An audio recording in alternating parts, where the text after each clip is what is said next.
He thought it was just a stick, until warriors took battle stance and someone whispered, "You returned." The wind swept through the mountain valley, carrying the scent of moss, pine, and something else, something ancient. Elias crouched near the stream, wiping the sweat from his brow. His journey through the mountains had taken days, and still, the village marked on his father's old map had not appeared. He wasn't even sure if it still existed or ever had. Only one thing guided him now. The carved wooden stick tucked into his pack, something his father had called a key to the past. Elias had always thought it was a simple walking stick, curved, weathered, and ordinary, until today. He pulled it from his pack, intending to use it to navigate the steep path ahead. As soon as his fingers curled around the smooth wood, a vibration hummed through his hand. He blinked, heart pounding. The air shifted. The birds stopped singing. He turned and gasped. From the shadows between the trees, a dozen figures emerged, tall, cloaked in bone-colored armor, faces half covered by ancient war paint. Spears gleamed in the sun. Their movements were silent, precise, and deliberate. Then they dropped to one knee. The leader stood tall, his eyes never leaving the stick in Elias's hand. "You returned," he said in a low voice. Elias stared, stunned. "What?" The leader stepped forward slowly. "After all these years, you came back. The chosen flame walks again." I think you have the wrong person," Elias said, backing up. Another warrior, older and scarred, shook his head. "That staff has been lost for 20 winters. Only one of the bloodline can awaken it." Elias looked down at the stick, now glowing faintly along the carved lines. "No, this was my father's. He was a traitor, not a warrior."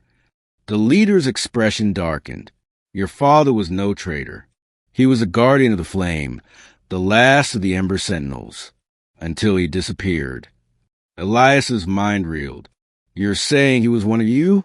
"Not one of us," the older warrior said. "He was our leader, and now the staff has chosen you." They led him to the village, hidden deep in the cliffs, where ancient banners fluttered in the cold air. Children stared as Elias passed. Elders whispered and knelt. Fires were lit in quiet reverence. Inside a circular stone hall, the truth was told. Generations ago, the Ember Sentinels had guarded the Vale of Athera, protectors of the living flame that gave balance to the 5 realms. The flame was more than fire. It was memory, history, spirit. If extinguished, all 5 lands would fall into shadow. Elias's father, Kale, had been the last flame bearer, until he vanished 20 years ago with the staff. "He left to protect you," the elder said. "Darkness hunted him, and in hiding you, he gave up everything." "I never knew," Elias whispered. "He never spoke of this place, only called this stick a memory from home." "It is more than memory," the leader replied. "It is power, and now it answers to you." Elias stood in stunned silence. How could he be chosen for something he didn't understand? But before he could question further, a horn sounded in the distance, low and thunderous. "Scorchers," a sentinel spat. "They've found us."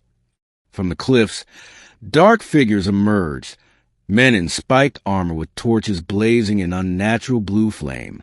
They moved with purpose. They had come for the ember. Elias stood frozen as panic swept through the village. The leader turned to him. "We can hold them off, but only the staff-bearer can protect the flame. Will you run or rise?" Elias felt the weight of the staff in his hand. He thought of his father, of the stories he never told, the secrets he had died keeping. "I don't know how to fight," Elias said. "I'm not like him."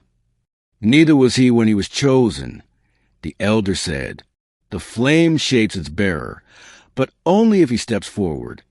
Elias looked into the firelit sky and stepped forward. The battle began as the village defenders clashed with the invaders on the cliff edge. Fire met steel, and screams echoed through the valley. In the center of the stone circle, Elias stood before a large brazier, the ember flame. It flickered, dim, weak.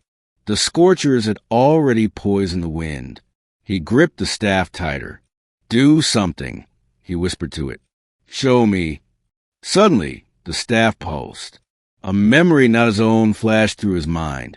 His father standing at the same flame, chanting in a forgotten tongue. The staff raised. His body moved without thinking, guided by something old and buried in his blood. He raised the staff. "Velen Thor," he whispered. The ember flame roared to life. A wave of light surged out, blasting back the scorchers who had breached the gate. The tide turned. The warriors of Athra rallied. Elias felt the power burn through his veins. The staff spun in his hands like it had known them for years. Every step he took, the flame followed, shielding, striking, healing. When the battle ended, the scorched ones lay scattered, retreating into the mist. Silence fell again, broken only by crackling fire. That night, Elias stood beside the brazier, his clothes torn, face streaked with soot, but his eyes burned with purpose. The leader approached him. "You lit the flame. You are one of us now." "I'm not ready," Elias said, "but I'll learn." "You carry more than a name," the elder added. "You carry legacy." Elias looked down at the staff. It no longer felt like just wood. "I thought it was just a stick," he murmured. The leader smiled. "Many legends start that way."